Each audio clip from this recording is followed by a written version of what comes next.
Welcome Najmi health care.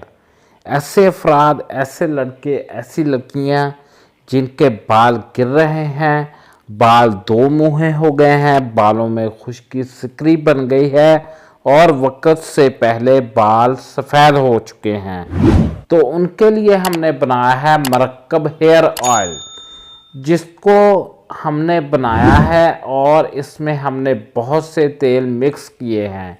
इनमें हमने बहुत से तेल मिक्स किए हैं। रोगने आंवला इस्तेमाल किया है, रोगने रीठा इस्तेमाल किया है, रोगने सिका का इस्तेमाल किया है और कलवंजी का तेल इस्तेमाल किया है और नारियल का तेल इस्तेमाल किया है, जैतून का तेल इस्तेमाल किया है, तारा मीरा का तेल इस्तेमाल किया है और अलसी का तेल हमने इसमें इस्तेमाल किया है। हमने कोई भी तेल नहीं छोड़ा, हमने एक मरकब बना दिया है जो आपके बालों को ताकत देगा, गिरने से बालों को रोकेगा।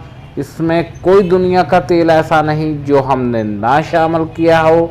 ये आप लोग गौर से देख सकते हैं, मरकब हेयर ऑयल।